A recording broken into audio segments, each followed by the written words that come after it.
Hello friends, आज हम लोग स्टार्ट करने जा रहे हैं अपने जो भी चैप्टर्स हैं उसमें चैप्टर वाइज जो मोस्ट इंपॉर्टेंट क्वेश्चंस हैं board examination point of view से, बाकी भी इन जनरल में अंडरस्टैंडिंग के लिए इंपॉर्टेंट है। इसको फटाफट करेंगे, यहाँ ज्यादा एक्सप्लेन नहीं करूंगा। बहुत सारे क्वेश्चंस जो इंग्लिश में लिखे हुए हैं, लेकिन मैं हिंदी के जो भी इंपॉर्टेंट टर्म्स हैं उनके साथ में एक्सप्लेन कर दूंगा। तो हिंदी माध्यम और इंग्लिश मीडियम दोनों ही लैंग्वेजेस में पढ़ने वाले जो बच्चे हैं, स्टूडेंट्स हैं, वो सारे लोग इसको समझ सकते हैं। इंपॉर्टेंट क्वेश्चन को डिस्कस करना है और बहुत ही ब्रीफ में मैं यहाँ पर बताऊंगा। जैसे नॉर्मल लेक्चर्स में सारी चीजों को डिटेल में बता रहा हूँ तो वैसे नहीं बताऊंगा। तो ठीक है, स्टार्ट करते हैं। बोर्ड एग्जाम से पहले इस तरह के वीडियोस काफी हेल्पफुल रहेंगे, आप ही लोगों की डिमांड पर ही हम लोग ये वीडियोस बना रहे हैं। तो देखिए, अपना जो पहला चैप्टर है माइक्रो इकोनॉमिक्स का परिचय, इसमें काफी छोटा चैप्टर है, ज्यादा क्वेश्चंस नहीं बनते हैं, बट जो भी बनते हैं उसको देख लेते हैं, फिर एक एक चैप्टर्स को हम लोग करते चले जाएंगे आगे आगे। तो पहला तो क्वेश्चन क्या है कि growth of resources in economy shown in PP by. PP का मतलब क्या होता है? Production possibility frontier. याद है हम लोग कुछ इस तरह का बनाया करते थे जिसको हम लोग बोलते थे सीमांत उत्पादन संभावना।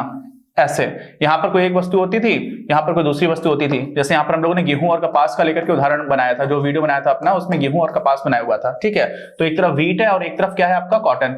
तो अब होता क्या है कि आप जब अपनी इकोनॉमी के सारे रिसोर्सेज का बेस्ट यूटिलाइजेशन कर रहे होते हो, तो जिस मैक्सिमम प्रोडक्शन को आप बना सकते हो, ये क्या है? ये infinite combinations of X and Y है। यहां पर मान लीजिए कुछ आपका जो एक्स है वो मान लीजिए 10 है और वाई जो है वो आपको मान लीजिए 15 है। यहां पर क्या हो जाएगा? यहां पर x थोड़ा बढ़ जाएगा, मान लीजिए 12 है, और जो आपको y है वो घट करके हो गया 11। तो इस तरह के बहुत सारे कॉम्बिनेशंस बनेंगे। ये कब बन रहे होते हैं? जब हम लोग सारे रिसोर्सेज का यूटिलाइजेशन कर रहे होते हैं, है ना। तो यहां पर लिखा क्या हुआ है कि अगर आपके रिसोर्सेज बढ़ जाए तो कैसे दिखाओगे? जब रिसोर्सेज बढ़ जाएंगे तो आप ज्यादा चीजें बना ले जाओगे। तो अगर ज्यादा बना ले जाओगे तो आपका जो पीपीएफ है वो राइट वर्ड शिफ्ट हो जाएगा, दाहिनी ओर शिफ्ट हो जाएगा। ठीक, तो इसमें क्या आ जाएगा? राइट वर्ड शिफ्ट ये बता पाएगी। ठीक है, यही इसका उदाहरण उत्तर भी है। हिंदी में हम लोग कैसे लिखेंगे? किसी अर्थव्यवस्था में संसाधनों की अधिकता को सीमांत उत्पादन संभावना में प्रदर्शित किया जाता है। कैसे? दाईं ओर शिफ्ट से। ये इसका ठीक उत्तर हो जाएगा। ठीक, अच्छा, दूसरा प्रश्न क्या है? What is another name of opportunity cost in economics? तो अपॉर्चुनिटी कॉस्ट क्या होती है? अवसर लागत होती है। अवसर लागत क्या होती है? आप कोई भी काम कर रहे हो, मैं यहां पर पढ़ा रहा हूं तो मेरा यही समय बहुत सारे कई अन्य तरीकों से भी यूटिलाइज किया जा सकता था। मैं मूवी देख सकता था, मैं क्रिकेट खेल सकता था, कुछ और पढ़ा सकता था, कुछ और पढ़ सकता था, कोई कुछ भी कर सकता था। तो ऐसे में क्या होता है कि बहुत सारी ऑप्शंस मेरे पास हैं, बहुत सारी अपॉर्चुनिटीज हैं। अब उसमें से जो अपॉर्चुनिटी कॉस्ट होती है उसको हम लोग हिंदी में बोलते हैं अवसर लागत। तो अवसर लागत होती है कि मेरे पास जो सेकेंड बेस्ट ऑल्टरनेटिव अवेलेबल है। मान लीजिए मुझे पढ़ाना पसंद है और आप लोगों के साथ में काम करना भी पसंद है, लेकिन मुझे क्रिकेट खेलना भी बहुत पसंद है, तो मैं अभी क्रिकेट नहीं खेल रहा हूं, तो इस समय की जो अवसर लागत होगी मेरे लिए वो क्रिकेट नहीं खेलना होगी। क्यों? क्योंकि उसको छोड़कर के बाकी चीजें भी कर सकता हूं, लेकिन अगर ये नहीं कर रहा होता तो फिर क्रिकेट खेल रहा होता। तो जो नहीं कर रहे हो अब वो कर रहे हो, उसको बोलते हैं हम लोग अवसर लागत। ऐसे ही मान लीजिए मुझे नौकरी मिली कहीं पर, एक जगह मुझे 20,000 की नौकरी मिल रही है और एक जगह 25,000 की मिल रही है। सेम काम है, सब कुछ सेम है, बट सैलरी का डिफरेंस है। तो ऑब्वियसली मैं 25,000 वाली नौकरी करने लगूंगा। तो उस समय पर जब मैंने 20,000 वाली नौकरी छोड़ी, क्यों? क्योंकि मेरे पास वो सेकंड बेस्ट अल्टरनेटिव था। तो जो बेस्ट अल्टरनेटिव है सेकंड, जिसको मैं छोड़ दे रहा हूं, उसको ही हम लोग बोल देते हैं क्या? अवसर लागत। ठीक, तो अवसर लागत क्या होती है? एक तरह की समस्या है और इस समस्या की वजह से ही फिर हमें चॉइसेस लेनी पड़ जाती है। तो क्या हो जाता है? ये एक इकोनॉमिक प्रॉब्लम है। ये बाकी क्या क्या लिखा हुआ है? मार्जिनल कॉस्ट नहीं, ये तो सीमांत लागत हो जाती है। टोटल कॉस्ट कुल लागत हो जाती है, और इकोनॉमिक कॉस्ट तो आपकी आर्थिक लागत हो जाती है। इकोनॉमिक कॉस्ट एक्चुअली क्या होता है मालूम है आपको? Financial cost plus opportunity cost. जब हम लोग वित्तीय लागत में अवसर लागत को जोड़ देते हैं तब हमें मिलती है इकोनॉमिक कॉस्ट। ये डायरेक्टली आपके सिलेबस में नहीं है तो इसको छोड़ दो। ठीक है, तो इस तरह का डायरेक्ट थोड़ा सा क्वेश्चन आ सकता है, लोग इसमें थोड़ा कंफ्यूज हो सकते हैं। आगे बढ़ते हैं। अवसर लागत निम्न में से किसे कहा जा सकता है? तो एक आर्थिक समस्या से इसको रिलेट कर सकते हो आप। ठीक है, ऐसे डायरेक्टली एक आर्थिक समस्या है, क्योंकि आर्थिक समस्या का मतलब क्या हुआ कि आप एक इंटेलेक्चुअली आप रिकॉग्नाइज कर रहे हो कि ये एक इकोनॉमिक प्रॉब्लम है, इसका कैसे सॉल्यूशंस हम लोग बेटर सॉल्यूशंस लेकर के आ सकते हैं और कैसे इकोनॉमिक डिसीजंस ले आते हैं। इन सारी चीजों को हम लोग देखना स्टार्ट करते हैं। अच्छा, अगला प्रश्न क्या है? In the given figure the movement on the production possibility curve from point A two point be source. अब देखो ये क्या है? आपका सीमांत उत्पादन संभावना वक्र है। इसमें आप ए से जब बी पर जा रहे हो तो क्या हो रहा है? अभी तो मैंने आपको करके दिखाया था। ए पर जो y वस्तु है वो ज्यादा है, x है वो कम है, ठीक है, जो गुड y है वो ज्यादा है और गुड x जो है वो कम है a पर, लेकिन जब आप b पर गए तो x बढ़ गया और y आपका कम हो गया, ठीक। तो क्या हो जाएगा, इसमें क्या दे रखा है, production of more units of good x and less units of good y। तो आप y को कम कर दे रहे हो और x को बढ़ा दे रहे हो, यही तो हो रहा है, बस यही है, सीधा सा, ठीक है। इंग्लिश में लिखा हुआ है तो इंग्लिश मीडियम के बच्चे तो देख करके भी पढ़ सकते हैं, हिंदी मीडियम को मैं थोड़ा सा हिंदी के टर्म्स के लिए बोलता जा रहा हूं जिससे दोनों लोगों का काम चल जाए, ठीक है। एक साथ टाइम कम है, दोनों लोगों को सर्व करने की कोशिश है। एनीवेज देखो, a production possibility curve would be concave to the origin if marginal opportunity cost is, ठीक है। तो क्या होता है, marginal opportunity cost जो है concave क्या होता है, देखो आप यहां पर origin पर खड़े हो गए, origin को हम लोग हिंदी में बोलते हैं मूल बिंदु, ठीक। यहां से अगर कोई चीज ऐसी है जैसा कि हमारे इंडिफरेंस कर्व्स होते हैं, इनको हम लोग बोलते हैं अनधिमान वक्र, तो ये कॉन्वेक्स होते हैं, ठीक है। अब कई लोग कॉन्केव और कॉन्वेक्स में कंफ्यूज होते हैं। तो कॉन्केव क्या होता है, इस तरह की चीज होती है, ऐसी शेप, जैसे कि हमारी पीपीएफ की हुआ करती है, ऐसी शेप किसकी थी, पीपीएफ की। तो कॉन्केव कब होता है, ये तब होता है जब आप गेहूं और कपास वाला उदाहरण ले लोगे, व्हीट एंड कॉटन का, तो उसमें क्या हो जाता है, जैसे जैसे आप गेहूं छोड़ते जाओगे वैसे वैसे आप कपास बनाते तो जा रहे हो, लेकिन लगातार जो अपॉर्चुनिटी कॉस्ट है वो बढ़ती चली जाती है। पहले आप थोड़ा सा गेहूं कम करोगे, आप काफी कपास बना लोगे, फिर आपको काफी ज्यादा गेहूं छोड़ना पड़ेगा थोड़ा सा कपास बनाने के लिए। तो हमेशा ही ऐसा होता है कि जो अपॉर्चुनिटी कॉस्ट होती है वो बढ़ती चली जाती है। तो क्या हो जाता है, मार्जिनल अपॉर्चुनिटी कॉस्ट जो होती है ना वो क्या हो जाती है, इंक्रीजिंग होती है, ठीक। अच्छा, जो कंफ्यूजन होता है कॉनकेव और कॉन्वेक्स में वो ऐसे याद रख सकते हो, केव मतलब क्या होता है, गुफा, है ना। तो आप इधर खड़े हो तो आप गुफा में बंद हो गए, ऐसे समझ लो। तो कॉनकेव हो गया आपके फ्रेम ऑफ रेफरेंस में, आपके सापेक्ष, ठीक। और हम लोग हिंदी में उत्तल और अवतल बोलते हैं, तो ऐसी शेप को अवतल बोल देते हैं, ये हो जाती है उत्तल हो जाती है, ठीक। आगे बढ़ते हैं।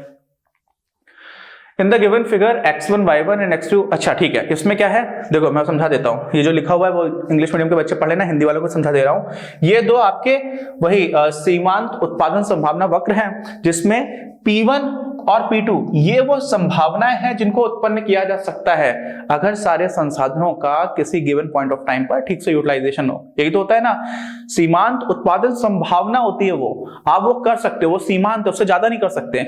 तो क्या हुआ कि ये दो आपको अलग अलग तरह से संभावना दी जा रही है। दो क्यों दी जा रही है, तो ऐसा हो रहा है, are production possibility curves in two different time periods, समय बदलने के साथ साथ टेक्नोलॉजी बदल जाती है कई बार, और इस वजह से आप अलग अलग कर्व्स को प्राप्त कर सकते हो सेम अमाउंट ऑफ रिसोर्सेज को दिए होने पर।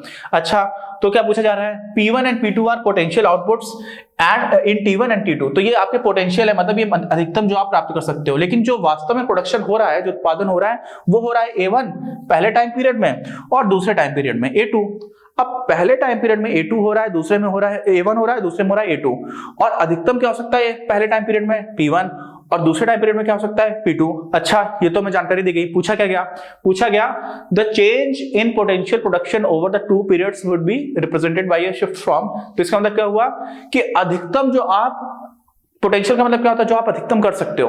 तो अधिकतम जो चीज की जा सकती है तो उसमें कितना परिवर्तन हुआ, तो अधिकतम तो पहले P1 किया जा सकता था, अब आप P2 कर पा रहे हो, तो जो परिवर्तन हुआ वो क्या हुआ, P1 से P2। ये जो परिवर्तन है वो दिखाएगा कि पोटेंशियल चेंज मैक्सिमम, ये जो पोटेंशियल है उसमें कितना चेंज हो रहा है, तो कितना चेंज हो रहा है P1 से P2, तो ये आपका हो जाएगा P1 to P2। क्या लिखा हुआ है, the change in potential production, potential production में कितना चेंज हो रहा है, जो अधिकतम उत्पादन है उसमें कितना परिवर्तन हो रहा है, वो ये हो जाएगा over the two periods would be represented by a shift from P1 to P2, ठीक। अच्छा, the central problem in market economy is solve by, market economy क्या होता है, जहां पर मार्केट फोर्सेस काम करते हैं, मार्केट मैकेनिज्म लगती है, बाजार अर्थव्यवस्था में जो केंद्रीय समस्या है उसका निराकरण कैसे होता है, बाजारी शक्तियों के द्वारा। तो जो बाजार की क्रियाविधि होती है उसके द्वारा तो होता ही है। इसमें क्या क्या ऑप्शन दे रखा है, डिमांड फॉर गुड्स, नहीं ये तो ये कोई सॉल्यूशन थोड़ी है, ये तो एक मतलब इससे तो कुछ भी नहीं होगा। डिमांड फॉर गुड्स जो है वो एक फोर्स है, एक फैक्टर है जिससे कि प्राइस डिटरमिन होगा, कीमत का निर्धारण होगा। सप्लाई ऑफ गुड्स, इससे भी फर्क नहीं पड़ेगा। प्लानिंग अथॉरिटी, तो प्लानिंग अथॉरिटी तो डिसाइड करती नहीं है, प्लानिंग अथॉरिटी तो किसमें डिसाइड करती है, जो केंद्रीय योजनाबद्ध अर्थव्यवस्थाएं होती हैं, जो सेंट्रली प्लान्ड इकोनॉमीज होती है, वहां पर कोई प्लानिंग अथॉरिटी होती है। तो यहां पर क्या हो जाएगा, मार्केट मैकेनिज्म, यही आपका आंसर हो जाएगा, ठीक, यही है। अभी आगे क्या है, is the subject of the jute industry studied in a macroeconomy।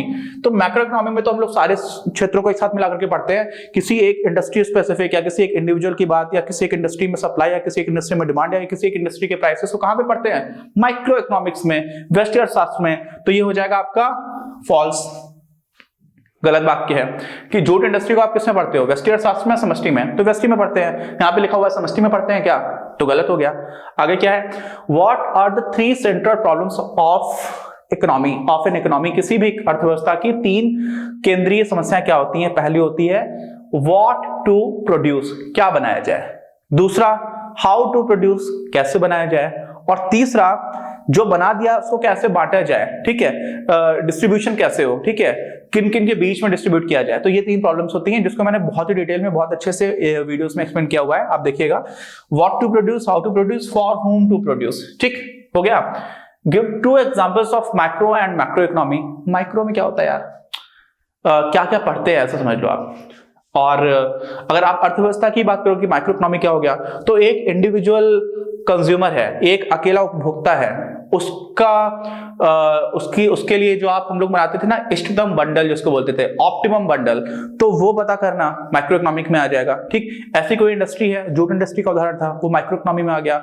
Macro economy में क्या है, ओवरऑल जीडीपी ग्रोथ रेट, ठीक, कि आपके जो सकल घरेलू उत्पाद है उसमें क्या विकास दर चल रही है, बेरोजगारी की दर क्या है, अनएम्प्लॉयमेंट रेट, ये हो गया, महंगाई हो गई, इन्फ्लेशन, तो ये सारी चीजें हो गई। क्या क्या है, तो 2 examples of micro economy are individual supply and individual demand, ठीक है, किसी एक इंडस्ट्री में क्या सप्लाई और क्या डिमांड है, और एग्रीगेट यानी कि पूरी अर्थव्यवस्था में कुल सप्लाई कितनी है, तो उसको बोल लेते हैं सकल आपूर्ति, और सकल मांग जो हो जाती है, कुल मांग, उसको हम लोग क्या बोल देते हैं, एग्रीगेट डिमांड।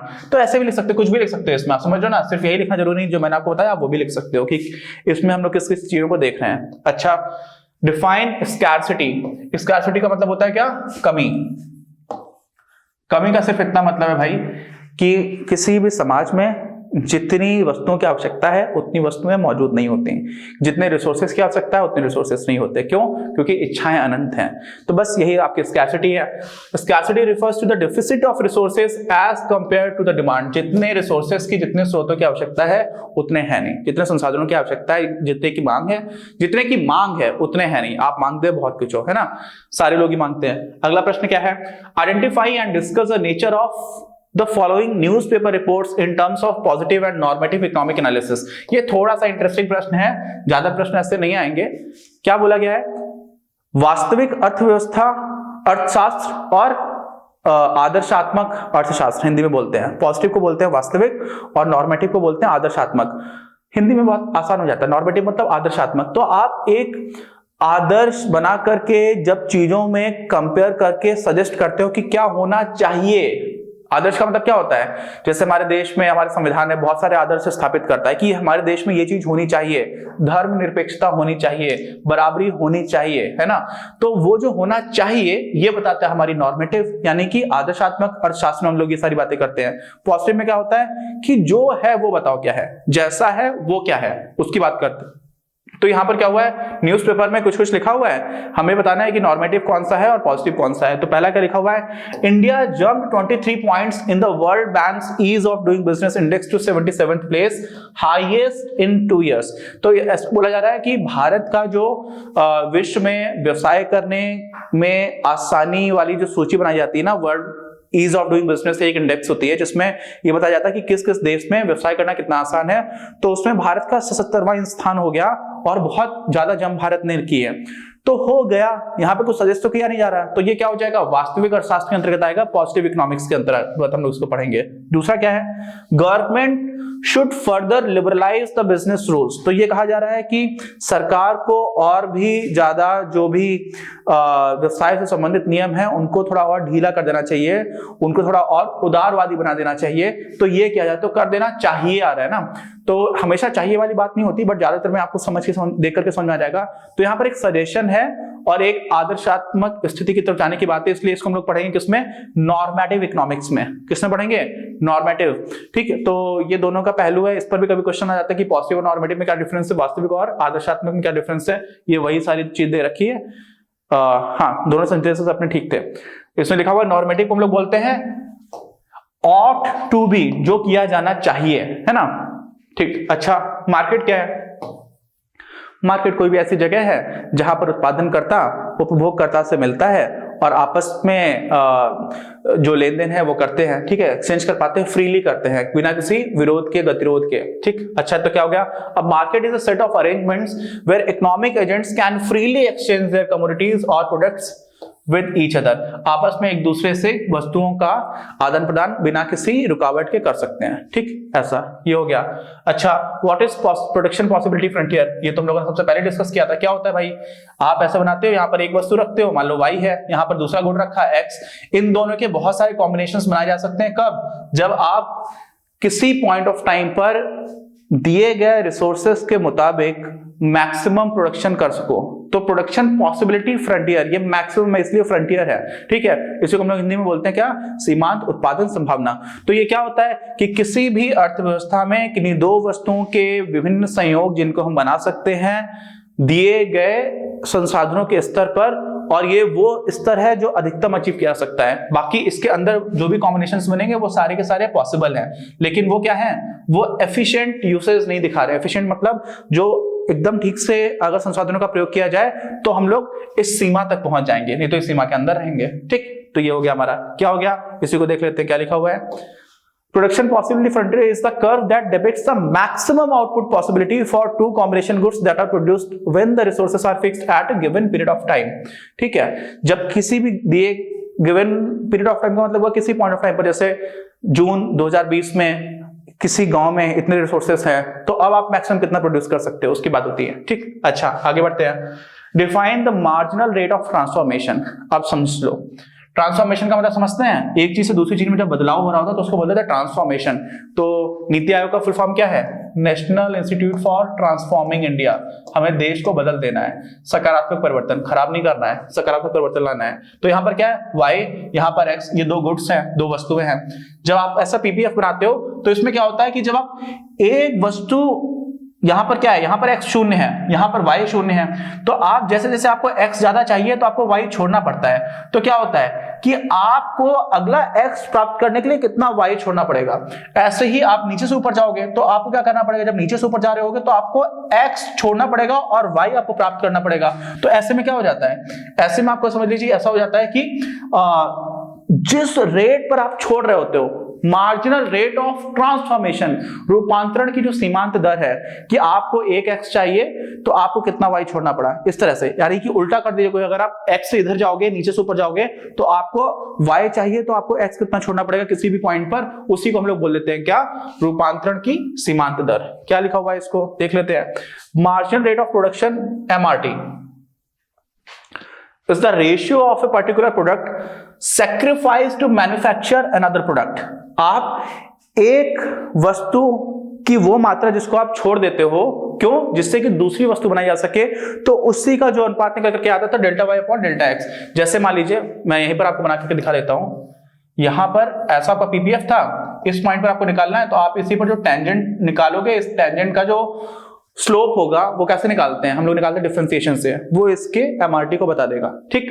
एमआरटी मतलब रूपांतरण की सीमांत दर। फिर क्या हुआ, what is the opportunity cost, ये मैंने आपको ऑलरेडी समझाई थी इस वीडियो में। अवसर लागत क्या होती है, जो आपके पास दूसरा सर्वश्रेष्ठ विकल्प मौजूद होता है और उस विकल्प को आप प्रयोग नहीं कर रहे होते हो, तो उस विकल्प को प्रयोग करने से जो भी आपको मिलने वाला लाभ था, आपकी वही अपॉर्चुनिटी कॉस्ट हो गई, ठीक। जैसे वही नौकरी वाला मैंने उदाहरण दिया हुआ था कि मुझे 25,000 की भी नौकरी मिल रही है, 20,000 की भी मिल रही है, तो 25,000 की जब मैं नौकरी कर रहा हूं तो वास्तव में एक चीज को छोड़ रहा हूं ना, तो वो जो छोड़ रहा हूं, जो इसके बाद दूसरा सबसे अच्छा विकल्प है, उसको छोड़ने की ही जो लागत होती है उसी को हम लोग बोलते हैं opportunity cost. Opportunity cost is the next best alternative foregone. Foregone मतलब जिसको छोड़ दिया गया, तो जो नेक्स्ट बेस्ट अल्टरनेटिव को आप छोड़ देते हो उसी को हम लोग बोल देते हैं क्या, अपॉर्चुनिटी कॉस्ट, अवसर लागत बोलते हैं इसको हिंदी में। What do you mean by economising of resources, तो इसका मतलब इकोनॉमी मतलब होता है इकोनॉमिकल यूसेज कर लो आप, सारे संसाधनों का जितना अच्छा प्रयोग कर पाओगे उसी को बोल देते हैं। मतलब the efficient utilization of all the available resources is called economizing, sorry थोड़ा सा प्रोनाउंसिएशन को लेकर के इकोनॉमाइजिंग भी बोल सकते हैं। देखो कुछ लोग बोलते हैं क्या, इकोनॉमी बोलते हैं और कुछ लोग इकोनॉमी बोलते हैं, ठीक है। तो इस वजह से ही थोड़ा दोनों तरफ से प्रोनाउंसिएशन, इकोनॉमी भी बोल सकते हो, इकोनॉमी भी बोल सकते हो, दोनों लोग अलग अलग तरह से बोलते हैं, कोई फर्क नहीं पड़ता। आगे बढ़ते हैं। अच्छा, इसको लिखा क्या था? Economising means making the best of available resources, वही अपने रिसोर्सेस का सबसे अच्छा प्रयोग करो, उसी को हम लोग इकोनॉमाइजिंग बोल देंगे। तो इसको हिंदी में क्या बोलेंगे इकोनॉमाइजिंग को? तो संसाधनों का सर्वाधिक अच्छा प्रयोग करना ही बोलते हैं, लेकिन इस टर्म को क्या बोलेंगे मुझे नहीं पता। एनीवेज आगे बढ़ जाते हैं, ठीक है। Define normative economics. Normative economics में क्या होता है? ऑट टू बी, जो किया जाना चाहिए, सजेशन देती है, ठीक है। ये बोलती है कि बहुत सारे अल्टरनेटिव्स मौजूद हैं और उन अल्टरनेटिव्स में, उन विकल्पों में से सबसे अच्छा विकल्प कौन सा है, तो इस तरह का सजेशन आ रहा होता है। इसको हम लोग बोल देते हैं नॉर्मेटिव इकोनॉमिक्स। हिंदी में क्या बोल देते हैं इसको? आदर्शात्मक।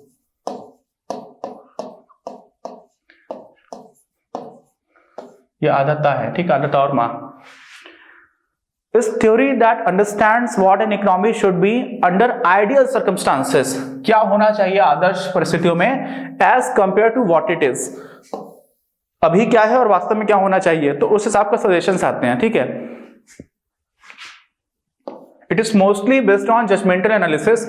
आप जज करते हो, आप देखते हो कि ये ऐसा नहीं ठीक है, ये ज्यादा ठीक है, तो इस तरह की चीजें आती हैं। And statement what ought to be, आप बताते हो कि क्या किया जाना चाहिए, ठीक है। Distinguish between positive economics and normative economics with suitable examples. Example हम लोगों ने देख लिया कि भारत का 77वां स्थान आ गया ईज ऑफ डूइंग बिजनेस में, तो वो आपका पॉजिटिव इकोनॉमिक्स का एग्जांपल हो गया, वास्तविक अर्थशास्त्र का उदाहरण हो गया कि भारत का 77वां स्थान है। ऐसे ही आपका नॉर्मेटिव में क्या हो जाएगा कि क्या किया जाना चाहिए, तो उसमें बोला गया था कि भारत में ही जो और बिजनेस रूल्स है उनको और ज्यादा लिबरलाइज किया जाना चाहिए, भारत में व्यवसाय करने के नियमों का और ज्यादा उदारीकरण किया जाना चाहिए। ये दोनों का उदाहरण हो गया, ठीक है। आप इसको डिटेल में पढ़ लेना। आगे बढ़ते हैं। Distinguish between micro economics and macro economics, ठीक है, ये भी हम लोग डिस्कस कर ही चुके हैं। ये इंपॉर्टेंट क्वेश्चन से आ सकते हैं ना। तो माइक्रो में क्या होता है, हम लोग किसी एक इंडिविजुअल इकोनॉमिक एजेंट को पढ़ते हैं, किसी एक इंडिविजुअल इंडस्ट्री को पढ़ते हैं। इस मैक्रो इकोनॉमिक्स में ओवरऑल एग्रीगेट लेवल पर क्या क्या चीजें हो रही हैं, अनएम्प्लॉयमेंट रेट है, जीडीपी ग्रोथ रेट, इन सारी चीजों को पढ़ते हैं। इसको भी आप लोग देख लेना, ठीक। ये सारी चीजें लोग रिपीट कर चुके हैं, इसलिए मैं आगे बढ़ जा रहा हूं। Problem of resource allocation would not arise, ध्यान से समझिएगा। Problem of resource allocation would not arise if resources do not have alternative uses. Defend or refute the statement with valid arguments. English medium के बच्चों के लिए, Hindi medium वाले समझ लीजिए क्या लिखा हुआ है कि अगर संसाधनों को बांटने की, संसाधनों को वितरित करने की, संसाधनों के प्रयोग करने की जो समस्या है वो तब नहीं होगी जब आप संसाधनों का कोई वैकल्पिक प्रयोग है ही नहीं, जब आपके पास, मतलब क्या हुआ, तो ये वाक्य सही है या गलत है, समझिएगा, फिर से समझिएगा। ये माउस है, तो इस माउस को बनाने में बहुत सारी चीजें लगी, प्लास्टिक लगी या जो भी लगा। अगर इन सारी चीजों को, जो भी इसको बनाने में लगा है, और कुछ किया ही नहीं जा सकता, सिर्फ आप माउस बना सकते हो, तो क्या संसाधनों के वितरण की समस्या आएगी? संसाधनों को प्रयोग कर कहां किया जाना चाहिए, समस्या आएगी? नहीं आएगी, क्योंकि आपको पहले से ही पता है कि ये काम, ये चीज से सिर्फ ये हो सकता है। अभी क्या होता है, अभी हमारे पास मेरा समय है, मेरे समय में मैं 50 चीजें कर सकता हूं, मेरे पास कोई विकल्प है ही नहीं, एक ही चीज है जो मैं कर सकता हूं, मैं सिर्फ पढ़ा सकता हूं, तो फिर मेरे पास कोई अपॉर्चुनिटी कॉस्ट हुई नहीं। लेकिन होता क्या है, रियलिटी में क्या होता है कि मैं पढ़ा भी सकता हूं, मैं खेल भी सकता हूं, मैं घूम फिर भी सकता हूं, मैं मूवी भी देख सकता हूं, मैं कुछ भी कर सकता हूं, है ना। तो इस वजह से मेरे समय की अवसर लागत हो गई। लेकिन अगर यहां पर क्या लिखा हुआ है, यहां पर बोला जाए कि वो समस्या आएगी ही नहीं अगर आपके पास कोई विकल्प है ही नहीं। यहां पर क्या लिखा हुआ है, problem of resource allocation would not arise. Resource allocation करने की आपके पास कोई समस्या आएगी ही नहीं, कब? If resources do not have alternative uses, अगर संसाधनों का कोई भी वैकल्पिक प्रयोग नहीं है तो। सही बात है, अगर एक ही प्रयोग है तो आप सारे लोग वही काम करेंगे, मतलब किसी भी संसाधन का एक ही तरह से प्रयोग किया जा सकता है, तो फिर आप उसको उसी में लगाओगे, क्योंकि और तो किसी तरह से प्रयोग किया ही नहीं जा सकता, तो फिर रिसोर्स एलोकेशन की प्रॉब्लम आएगी ही नहीं, ठीक। अच्छा प्रश्न था ये, इसका भी सॉल्यूशन देख लेना। हाँ, यही है, yes the given statement is correct, सही बात है, पढ़ लीजिएगा आप यहाँ। फिर क्या है, explain briefly the central problem of what to produce, क्या उत्पन्न किया जाए, इस समस्या को थोड़ा सा समझाना है। तो सीधी सी बात है, व्हाट टू प्रोड्यूस का मतलब क्या होता है, हमारे पास रिसोर्सेस लिमिटेड हैं, उन रिसोर्सेस के यूटिलाइजेशन से हम अलग अलग तरह की बहुत सारी चीजें बना सकते हैं, लेकिन अगर एक तरह की चीज बना रहे होंगे तो बाकी सारी चीजों को हमें छोड़ना पड़ जाएगा। तो यहां पर क्या आती है, अपॉर्चुनिटी कॉस्ट होती है हर तरह के प्रोडक्शन प्रोसेस की। तो अब समझ लीजिए हिंदी मीडियम वाले बच्चों के लिए कि आप संसाधनों का जब भी कुछ प्रयोग कर रहे होते ना, तो उन्हीं संसाधनों से आप कुछ भी पंखा बना सकते हो, उसी संसाधन से आप साइकिल बना सकते हो। अब पंखे बनाना है या साइकिल बनाना है, ये कैसे निर्धारित किया जाएगा? तो ये निर्धारित किया जाता है कि अर्थव्यवस्था में लोगों की क्या इच्छाएं हैं, क्योंकि जो लोग चाहते हैं आप वो बनाओगे तो उसको एफिशिएंट प्रोडक्शन बोला जाता है। तो यहाँ पर क्या बोला जा रहा है, व्हाट टू प्रोड्यूस, जो समस्या वो क्या होती है? वो समस्या ये होती है कि भाई आप संसाधनों का प्रयोग करके बहुत सारी चीजें बना सकते हो, लेकिन इसमें से कौन सी चीज बनाई जाए, फिर कितनी मात्रा में बनाई जाए, है ना? तो ये प्रॉब्लम होती है। इसी को बस यही आपको प्रॉब्लम को डिफाइन करना था, समस्या क्या होती है उसको आपको उसकी व्याख्या करनी थी। तो क्या हो गया, the problem of what to produce relates to the choice of goods for production, कि क्या बनाना है, सीधी सी बात। For example choice between capital goods and consumer goods. हाँ, पूंजीगत वस्तु में है और कुछ ऐसी वस्तु जिनका आप खुद से प्रयोग कर लेते हो।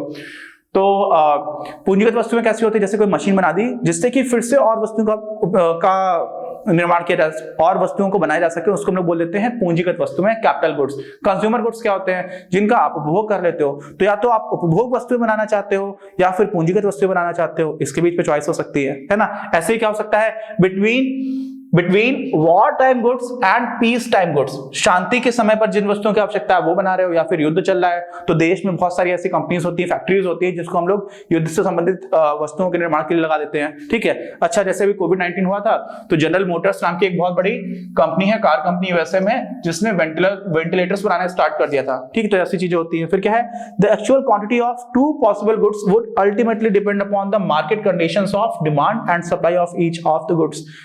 कितना कौन सी चीज बनाई जानी चाहिए, ये समाज में किस तरह की मांग है, किस तरह की आपूर्ति है, उस पर निर्भर करेगा। सीधी सी बात है, बनाई जानी चाहिए तो सप्लाई हो ही जाता है, मांग कैसी है उस हिसाब से आप कितना कौन सी चीज बनानी है उसको डिसाइड कर लेते हैं लोग। Distinguish between a centrally planned economy and a market economy, बाजार अर्थव्यवस्था और केंद्रीय योजनाबद्ध अर्थव्यवस्था में अंतर बताना है। सीधी सी बात है, दो अंतर। प्लान्ड इकोनॉमी में एक सेंट्रल अथॉरिटी होती है, वो हमारे लिए डिसीजंस ले रही होती है कि क्या बनाना है। जो भी हमारे फंडामेंटल क्वेश्चंस होते हैं ना, उन तीनों का आंसर कोई एक अथॉरिटी कर रही होगी, central authority. What to produce, how to produce and जिन लोगों के बीच में डिस्ट्रीब्यूट करना है, उन लोगों के कौन लोग हैं जिनको डिस्ट्रीब्यूट किया जाना चाहिए। जैसे मार्केट इकोनॉमी में तो प्राइस मैकेनिज्म होता है कि जो पैसे दे रहा है उसको मिल जा रहा है, बट सोशलिस्ट कंट्रीज में क्या हो जाता है, सोशलिस्ट कंट्रीज में मेनली समझ लीजिए कि सेंट्रली प्लान्ड इकोनॉमीज होती है, वहां पर क्या होता है, जो गवर्नमेंट है या कोई अथॉरिटी है वो सारे ही लोगों को कुछ कुछ रिसोर्सेज दे देती है कि सारे लोगों को एटलीस्ट हम खाना तो फ्री में दे देंगे, जबकि मार्केट अलाउ नहीं कर रहा है। तो सेंट्रल प्लान इकोनॉमी में जो तीनों फंडामेंटल क्वेश्चंस है उसका आंसर कोई एक सेंट्रल अथॉरिटी देती है। ठीक, और इन जनरल जो ओवरऑल कलेक्टिव वेलफेयर है, कलेक्टिव वेलफेयर मतलब सारे लोगों का जन कल्याण जो है उसको ध्यान में रखने की कोशिश की जाती है सेंट्रली प्लान्ड इकोनॉमी में। मार्केट इकोनॉमी क्या बोलती है, मार्केट इकोनॉमी बोलती है कि मार्केट जैसा कह रहा है करने को आप वैसा करते चले जाओ। मार्केट क्या कह रहा है, जिस चीज के ज्यादा पैसे दे रहे हैं लोग वो ज्यादा बनाने लग जाएंगे क्योंकि उनको ज्यादा फायदा होगा। तो जो प्राइस है वो खुद से ही किस चीज की मांग है इसको बहुत अच्छे से बता लेता है। तो मार्केट इकोनॉमी में ये सारी चीजें हो रही होती है, मार्केट फोर्सेस काम करते हैं। ठीक, आगे बात समझ में, तो यही मेन डिफरेंस है। क्या है, in a centrally planned economy, all important decisions regarding production, exchange and consumption of goods and services are made by the government। तीन तरह की आर्थिक गतिविधियों की हम लोगों ने बात की थी, प्रोडक्शन, एक्सचेंज एंड कंजम्पशन, उत्पादन, विनिमय और फिर आपका कंजम्पशन यानी कि उपभोग। तो इनका जो निर्णय है वो कौन लेती है, गवर्नमेंट लेती है। और मार्केट में क्या हो जाता है, मार्केट फोर्सेस ले लेते हैं थ्रू द मार्केट। क्या हो जाता है, in a market economy all economic decisions related to production, exchange and consumption are organized through the market. Organized through the market मतलब बाजार में ही अपने आप इन सारे निर्णयों को लिया जाता है। ठीक है, इसी में आगे देखेंगे तो क्या हो जाएगा, the primary assumption about resources while drawing a PPC is. PPC क्या होता है, प्रोडक्शन पॉसिबिलिटी कर्व भी बोलते हैं, प्रोडक्शन पॉसिबिलिटी फ्रंटियर भी बोलते हैं, तो हम लोग उसको पीपीएफ बोल देते हैं। तो ये बनाते समय हम लोग का क्या अजम्पशन होता है, हम लोग क्या मान करके चलते हैं। तो पहला ऑप्शन क्या दे रखा है, रिसोर्सेस आर लिमिटेड, जो भी संसाधन है वो सीमित हैं। दूसरा, resources depend on the kind of products produce, जिस तरह की वस्तुओं का निर्माण किया जाता है उसी पर आधारित होते हैं रिसोर्सेस, संसाधन। अच्छा, तीसरा क्या, resources can be put to a particular use, संसाधनों का केवल एक ही तरह से प्रयोग किया जा सकता है। और चौथा, resources are constant and given, resources निश्चित हैं और दे रखे हैं। भाई ये तो हो ही नहीं सकता, क्यों, क्योंकि अगर एक ही तरह से प्रयोग कर सकते हो तो आप गेहूं ही बनाओगे, फिर कपास क्यों बनाओगे, आप सिर्फ वीट बनाओगे, कॉटन क्यों बनाओगे, है ना। तो ये तो बिल्कुल ही गलत हो गया। दूसरा क्या ले रखा है, resources depend on the kind of products produce, अरे भाई आप संसाधनों का प्रयोग करके कुछ वस्तुएं बनाते हो, कैसी वस्तुएं बनाई जाएंगी उस पर संसाधन थोड़ी डिपेंड करता है। तो ये तो इन जनरल गलत स्टेटमेंट जैसा हो गया। और क्या है, रिसोर्सेस आर लिमिटेड, नहीं, हम ये बोलते हैं रिसोर्सेज जो है वो किसी पॉइंट ऑफ टाइम पर हमें गिवन है कि कितने हैं उतने उस टाइम पर फिक्स रहेंगे, उस समय पर ये लिमिटेड है ये बात नहीं है, कांस्टेंट है और गिवन है, हमें दे रखा होता है। तभी तुम लोग बना देते हैं कि अच्छा इतने रिसोर्सेस हैं और इनका सही से यूटिलाइजेशन होगा तो इस तरह का कर्व बन करके आ जाएगा, तभी हम लोग कुछ इस तरह का प्रोडक्शन पॉसिबिलिटी कर्व बनाते हैं। ठीक, अच्छा आगे बढ़ते हैं। तो क्या हो जाएगा इसमें, यही है अकोमोडेशन, सॉरी क्या था, resources are constant and given, हाँ यही उत्तर हो गया इसका। Which of the following is a statement of normative nature in economics? Economics is a study of choices, alternatives. अच्छा, normative economics को कौन एक्सप्लेन कर रहा है इसकी बात कर रहे थे। नॉर्मेटिव में क्या होता है, आदर्शात्मक। तो आदर्शात्मक में आप भी बात करते हो बेहतर कौन है, ये ऐसे काम कर रहा है, ये ऐसे काम कर रहा है, इनमें बेहतर कौन है, क्या किया जाना चाहिए, इसकी बात होती है ना नॉर्मेटिव इकोनॉमिक्स में। ओके, तो क्या है, economics is a study of choices और alternatives। ठीक है, क्यों ठीक ही साउंड कर रहा है ना, देखो चॉइसेस और अल्टरनेट्स, अल्टरनेट्स मतलब क्या हुआ, बहुत सारे विकल्प हैं, तो विकल्पों की बात तभी तो आती है कि आप विकल्पों में बेहतर कौन है। तो ये वाला स्टेटमेंट ठीक लग रहा है, आगे बढ़ते हैं, देखते क्या हो जाता है। अच्छा दूसरा क्या है, the government should be concern with how to reduce unemployment. सरकार को ये कोशिश करनी चाहिए, सरकार को ध्यान देना चाहिए कि कैसे रोजगार कम किया जाए। ये इन जनरल स्टेटमेंट ट्रू है, हमेशा ही सरकार को ये कोशिश करनी चाहिए, है ना। अच्छा फिर क्या है, according to estimates in spite of severe shortage more than 10% of houses in Indian cities are vacant. ये बोल रही है कि लोगों के पास घर नहीं है, समस्या है, लेकिन फिर भी शहरों में 10% के आसपास घर खाली पड़े हुए हैं। तो जो जो कंडीशन है, जो सिचुएशन है, उसको एज इट इज बताया जा रहा है कि हाँ लगभग 10% शहरों में घर खाली पड़े हुए हैं, जबकि कमी है लोगों के पास। तो क्या हो गया, कमी किसकी है, रहने वालों की। ठीक है, बहुत ज्यादा मकानों की आवश्यकता, उसके बाद भी जो बना दिए गए उसमें से 10% खाली पड़े हुए हैं। बात सही भी है, दिल्ली में आप देखोगे तो आपको नोएडा, ग्रेटर नोएडा में बहुत सारे खाली मकान मिल जाएंगे। मुंबई जाओगे तो स्टार्टिंग में बहुत सारे अपार्टमेंट्स आपको खाली दिखाई पड़ेंगे। तो ये उसी जो यथा स्थिति है उसको बताया जा रहा है। तो ये हो जाती है आपकी क्या, पॉजिटिव इकोनॉमिक्स। तो ये तो पॉजिटिव इकोनॉमिक्स का स्टेटमेंट हो गया। ठीक, थोड़ा कंफ्यूजन आपको इन दोनों में लेकर के भी हो सकता है, इसमें भी और इसमें भी। अच्छा लास्ट क्या है, accommodation of refugees is posing a big problem for Europe. तो क्या होता है, जब सीरिया से बहुत सारे रिफ्यूजीज यानी कि जो लोग शरणार्थी थे वो लोग यूरोप में एंटर कर रहे थे, और उसमें एक बच्चे के डूबने की फोटो भी आई थी, जो काफी ज्यादा तेजी से जिन्होंने बहुत सारे देश के लोगों को उस समस्या के प्रति सचेत किया था कि देखो कितनी ज्यादा सीरियस प्रॉब्लम चल रही है। तो इसमें क्या हुआ था कि जैसे जैसे रिफ्यूजीज जा रहे हैं वैसे वैसे यूरोप में समस्याएं आ रही हैं, इस तरह की बात है। ठीक है, का खतरा बन रहा है, ऐसा बोला जा रहा है। तो ये भी ठीक है, एक तरह का सीधा सीधा स्टेटमेंट है। अब इन दोनों में किया जाना चाहिए सुनकर के आपको ये लग सकता है, और यहां पर अल्टरनेटिव्स की बात हो रही है तो ये भी लग सकता है। तो इस तरह की चीजें कभी कभी थोड़ा सा कंफ्यूजन हो जाता है। ठीक है, लेकिन इन जनरल ये तो हमेशा ही बात ठीक है कि सरकार को बेरोजगारी कम करने की कोशिश करनी चाहिए, होता ही है। और दूसरी बात क्या है, इकोनॉमिक्स जो है वो चॉइसेस और अल्टरनेटिव्स की स्टडी है, ये वास्तव में फंडामेंटल बात होती है नॉर्मेटिव इकोनॉमिक्स में। क्यों, क्योंकि तभी तो आप विकल्पों के बीच में कंपेयर कर पा रहे हो। तो यहाँ पर उत्तर जो है वो ये होना चाहिए मेरे हिसाब से। बाकी इन दोनों में थोड़ा थोड़ा कंफ्यूजन हो सकता है, कुछ लोग रहें, लेकिन फिर भी ये फंडामेंटल बात है, तो नॉर्मेटिव इकोनॉमिक्स में हो जाना चाहिए। लोग इसको पढ़ करके ये सोच लेते हैं कि what should be done, what ought to be done, क्या किया जाना चाहिए। अगर ऐसा लिखा हुआ है तो नॉर्मेटिव है, हमेशा जरूरी नहीं, क्योंकि ये तो फंडामेंटल बात होगी ना, ये तो एकदम मूलभूत बात निकल करके आ गई। ठीक, अच्छा इकोनॉमिक्स स्टडी ये तो मैंने ही बताया हुआ है, तो मतलब मेरे हिसाब से चॉइसेस और अल्टरनेटिव्स का स्टडी है, इसलिए फर्स्ट स्टेटमेंट ही ठीक होना चाहिए। फिर क्या जाता है, what does the opportunity cost mean, explain with the numerical example. अवसर लागत क्या होती है, एक उदाहरण से आपको स्पष्ट करना, जो मैं कई बार बता चुका हूं इसी वीडियो में, तो इसको आप लोग खुद से पढ़ लीजिएगा, देख लीजिएगा। ठीक, आगे बढ़ते हैं। Difference between the planned economy and market economy, ये भी मैंने आपको बता दिया कि प्लान्ड इकोनॉमी क्या होता है, योजनाबद्ध अर्थव्यवस्था, और बाजार अर्थव्यवस्था में क्या क्या अंतर होता है, ये भी आपको बता दिया, इसको भी आप देख लीजिएगा। ठीक है, जो इंग्लिश मीडियम के बच्चे हैं वो देख लीजिएगा, हिंदी मीडियम के लिए मैंने बता दिया है। और क्या हुआ, explain the central problem of the choices of products to be produced. ठीक है, एक मिनट, इससे पहले मैं बता रहा था कि यहाँ पर जो चीजें लिखी हुई हैं वही सारी चीजें हमने हिंदी मीडियम के बच्चों के लिए नोट्स बना करके ऑलरेडी दे रखा है। जिन्होंने भी हम लोग का पैकेज परचेस किया हुआ है उन सारे बच्चों को नोट्स दे रखे हैं, तो उनके लिए ऑलरेडी रेडी है। इसलिए भी मैंने यहाँ पर हिंदी में नहीं लिखा, क्योंकि आपके पास नोट्स में तो सारी चीजें लिखी हुई है, एक बार जल्दी जल्दी रिविजन हो जाए तो आप उसको देख सकते हो। ठीक है, एनीवेज क्या लिखा हुआ था, explain the central problem of the choices of products to be produced, किन वस्तुओं का उत्पादन किया जाए, इसको भी हम लोग डिस्कस कर लिया था। यहां पर जो समस्या होती है ना कि किन वस्तुओं को बनाया जाए, उस समस्या की व्याख्या करनी है, तो वो भी मैं हम लोग पहले डिस्कस कर चुके हैं, है ना, कि क्या होता है कि कौन कौन सी वस्तुएं बनेंगी। आप कैपिटल गुड्स बनाओगे या कंज्यूमर गुड्स बनाओगे, पूंजीगत वस्तुएं बनाओगे या फिर उपभोग करने के लिए बनाओगे, जिसको हम लोग बोलते हैं उपभोक्ता वस्तुएं। ठीक है, तो इनमें से आप क्या बनाओगे, इसी तरह से वही था कि युद्ध वाली स्थिति में आप जो वस्तु बनानी वो बनाओगे, या फिर शांति काल जब चल रहा है तो जो वस्तु बनाई जानी वो बनाओगे। तो क्या बनाओगे, इसका प्रश्न कैसे करके आता है, वही जो पहला प्रश्न होता है ना, व्हाट टू प्रोड्यूस, ये पहला प्रश्न होता है, इसी को आप एक्सप्लेन कर रहे हो। तो ये भी इंग्लिश मीडियम के बच्चों के लिए लिखा हुआ, हिंदी में ऑलरेडी हम लोगों ने शेयर कर दिया है। Give 2 examples of micro economic studies. Micro economy में क्या पढ़ते हैं भाई, प्राइसेस पढ़ लेते हो आप, किसी एक पर्टिकुलर इंडस्ट्री में, किसी एक क्षेत्र में जो भी कीमत स्तर है वो कैसे निर्धारित हो रहा है, तो आप ये माइक्रो इकोनॉमिक्स में पढ़ लेते हो।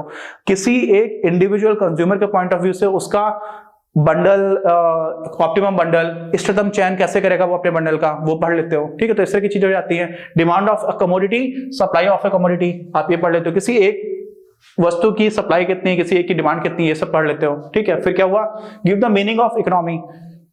अर्थव्यवस्था क्या होती है? अर्थव्यवस्था एक ऐसा सिस्टम है जिसमें बहुत सारे लोग अपने आजीविका अर्जन कर रहे हैं, अलग अलग तरह की वस्तुओं और सेवाओं को बना करके और आपस में उनका विनिमय कर करके, लेन देन करके। तो 3 बेसिक चीजें होती हैं, प्रोडक्शन, उसके बाद एक्सचेंज और कंजम्पशन। उत्पादन हुआ, विनिमय हुआ और उनका उपभोग हुआ। तो ये गतिविधियां हो रही होती हैं और लोग इससे अपनी आजीविका का अर्जन कर रहे होते हैं। तो इस तरह से आप डिफाइन कर सकते हो। इंग्लिश में कैसे करोगे, an economy is a system in which and by which people get a living, लोगों को आजीविका मिल जाती है टू सेटिस्फाई देयर वांट्स। अब जो भी उनकी इच्छाएं हैं, आवश्यकताएं, उनको पूरा किया जाता है through the process of production, consumption, exchange and investment. Investment actually कुछ नहीं है, फिर से आपके प्रोडक्शन को इंक्रीज कर रहा होता है। तो आप ये जो फंडामेंटल है वो ये 3 ही है आपकी एक्टिविटीज, इकोनॉमिक एक्टिविटीज। ठीक है, तो इसको भी आप लिख दोगे, हिंदी में मैंने ऑलरेडी बता रखा है। Give one example each of microeconomics and macroeconomics, ये भी हम लोग डिस्कस कर ही चुके हैं। ठीक है, कि किसमें क्या क्या पढ़ना आता है। सेंट्रल प्लान इकोनॉमी के क्या फीचर्स हैं, ये भी हम लोग बता चुके हैं। क्या होता है कि जो सोशल सारे रिसोर्सेस हैं वहां पर पूरे समाज का वेलफेयर उसको दिमाग में रखा जाता है, और साथ ही में सरकार द्वारा कोई मनोनीत संस्था होती है वो निर्णय ले रही होती है उन तीनों प्रश्नों का उत्तर देने में कि क्या बनाया जाना चाहिए, कितना बनाया जाना चाहिए, और जिसका भी बंटवारा हो रहा है वो कैसे किया जाना चाहिए, जो बन गया है उसका। ठीक है, अच्छा, तो हम लोगों ने बहुत ही जल्दी फटाफट अपने पहले चैप्टर के सारे क्वेश्चंस को बहुत अच्छे से देख लिया। इससे ज्यादा बाहर का कुछ भी नहीं आएगा, थोड़ा बहुत कुछ घुमा फिरा करके आ जाएगा। तो आप अगर आपने वीडियोस ठीक से देखे हुए हैं जो मैंने बनाया हुआ है तो वो मोर देन सफिशिएंट है। बोर्ड के लिए तो हम लोग कभी काम नहीं करते हैं, सिर्फ आपके फंडामेंटल्स इतना स्ट्रॉन्ग करने की कोशिश होती है कि अगर आप आगे कोई कॉम्पिटिशन के एग्जाम्स दे रहे हो, यूपीएससी सिविल सर्विसेज की प्रिपरेशन कर रहे हो, तो आपके फंडामेंटल्स बहुत मजबूत हो चुके हो। ठीक है, ऑल द बेस्ट सारे लोगों को। ये सीरीज जल्दी जल्दी कंप्लीट करने की कोशिश करूंगा जिससे कि ज्यादा से ज्यादा लोगों को बोर्ड एग्जामिनेशन से पहले बेनिफिट मिल सके। मिलते हैं, कोई डाउट हो तो प्लीज कमेंट बॉक्स में लिखकर बताइए। जय हिंद, जय भारत, और गर्दा उड़ा देंगे।